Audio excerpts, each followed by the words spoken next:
If your goal is to build a strong snatch back, I've got you. In this video, I'll give you some tips on how to build that strong toned look back. Make sure to watch this video till the end. And also before we start, make sure to give this video a like if you find this helpful, and also please subscribe to the channel so you don't miss out on any future videos. Let's go.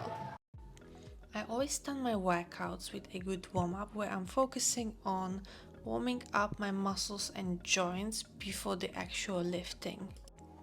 So as the first movement, I'm doing some arm circles both sides and also a chest opening stretch.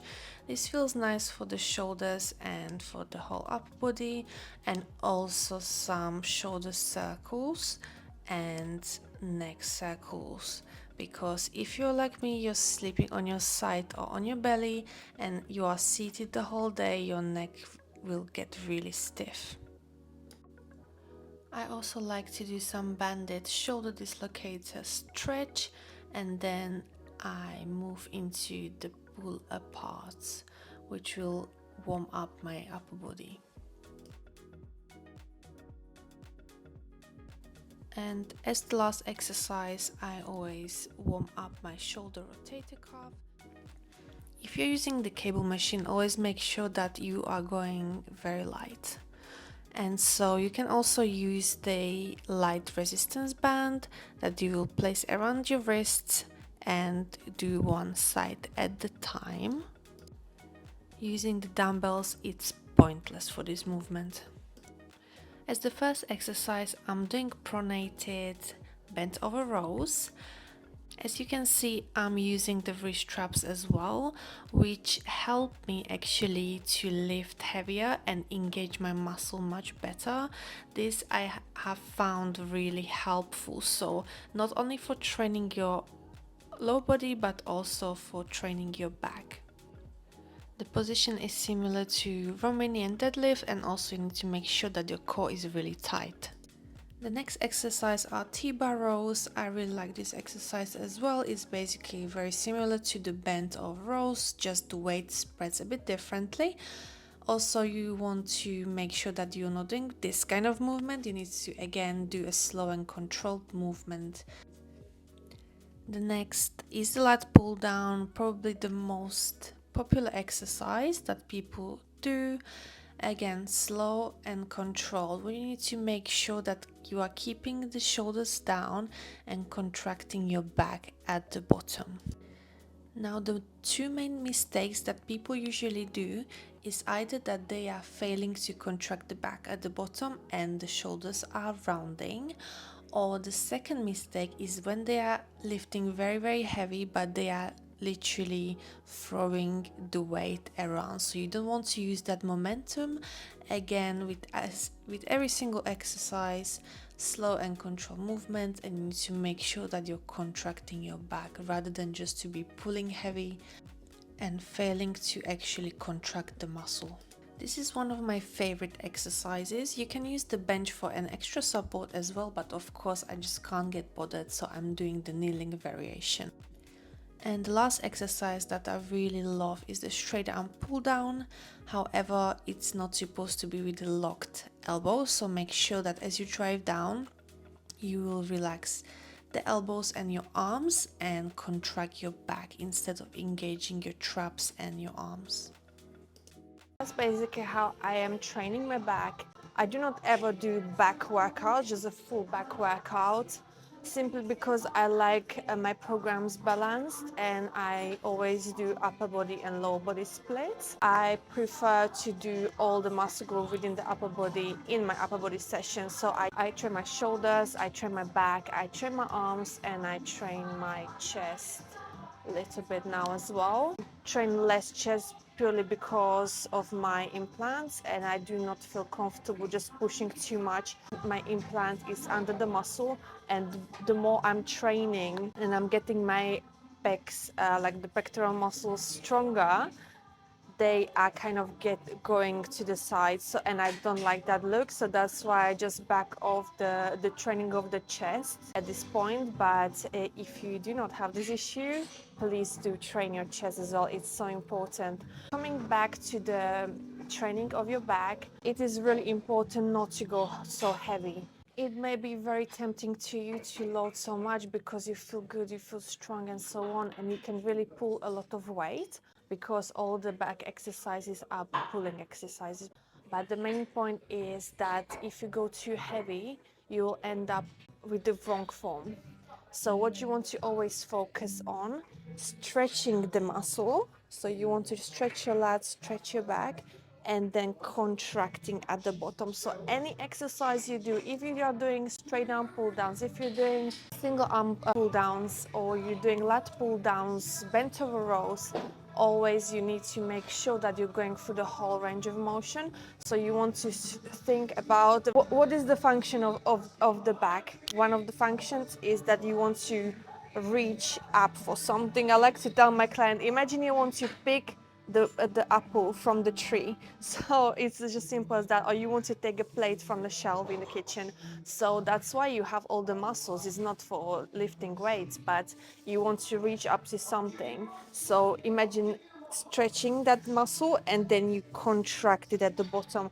I love to add 1 or 2 second pause at the bottom in the shortened position because it helps me to really contract my back. And this thing helped me so much to grow my back to this point.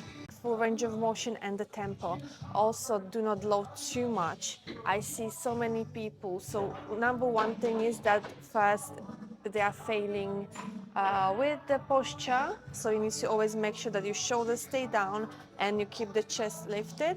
The second thing is that when you have more advanced people who are a little bit more intermediate, not beginners anymore, they start ego lifting, and I will tell you, I don't want to say, but maybe 70-80% of the men in the gym, sorry guys, are ego lifting. So then I have showed you the form that they are usually doing for the bent over rows, T-bar rows, for the seated rows, for the lat pull downs. They're literally just pulling so heavy weights so fast. They don't even contract the back, and this is the problem, that they look after that all year round the same.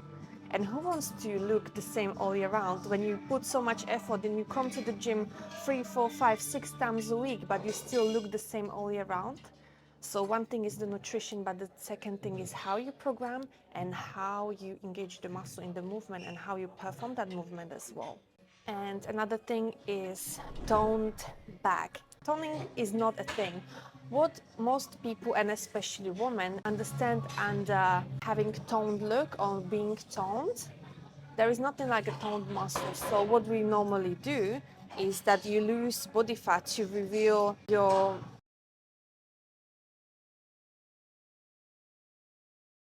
muscle definition, but first you need to build that muscle underneath, because you can lose weight, but if you don't have build muscle and you don't have developed muscle, then you will not reveal basically almost anything. So that's why I have spent most of my life that I have been at the gym on building muscle.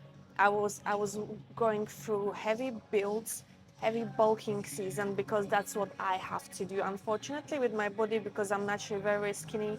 So I had to go to the big bulking seasons, bulking periods, in order to build the muscle, because it's really hard for me to build it, as I'm a hard gainer and an ectomorph. I have very fast metabolism, and so unless I go to very high calorie surplus, I will not build that muscle. So that's what I had to do, and that is where you need to kind of get used to, unfortunately, putting on some fat as well. But it is definitely worth it, because when I have done the last bulk, which I have put on a lot of weight, and I was the bulkiest, I had the most fat ever in my life. And I have built to 67.5 kilos. I have built muscle, but of course I have put on fat as well. But after that, when I did the dieting season, when I was prepping for my competition, I have lost that fat, and I could see so much of the difference within my muscle mass. So yes, you don't have to do huge bulks. It really depends from person to person. You will need to get used to building muscle and putting on a little bit of fat at least. You decide. If you will be really focused on staying lean while building the muscle, you might unfortunately not make any progress or very minimal progress. So I don't want to be that person to scare you or anything like that, but putting on a little bit of fat is absolutely fine. You can lose it any times. I have lost 8.5 kilos within like 15 weeks, and I was not even in deficit and so much. If you put a little bit of fat, and then you literally can lose it within 6 weeks or 8 weeks max. So it is not something to be scared of, but you need to always think long term. So when you will focus, for example, throughout the winter, you will do bulk anyways. You have, if you live in London or in Europe, you have 3 layers on you all the time, and you don't even show up in a bikini, so no one even can see you. So it is really good to focus on that bulking season or just building muscle, and then you can just lose that very quickly just to do a mini cut after the winter for the summer when you, for example, have the holidays planned or some weddings or anything like that. So yeah guys, toned muscle is not a thing. It's basically just focusing on building the muscle and then losing fat to reveal the muscle definition. That is basically it. So me, I have not done anything magical. If I could tell you that and I could sell you shit to get money from you, but I am honest, I'm a coach, and this is what I'm teaching my clients as well. I did not want to lie to anyone. I'm just telling you the truth. You really need to focus on building the muscle, and then you lose fat. There is absolutely nothing magic and that. There is no exercise, no special exercise variation and doing this way that you feel it and now you'll get the bag like that. There is nothing like that. It's always about programming, about training, about the consistency and building that muscle over time, and then you just lose fat.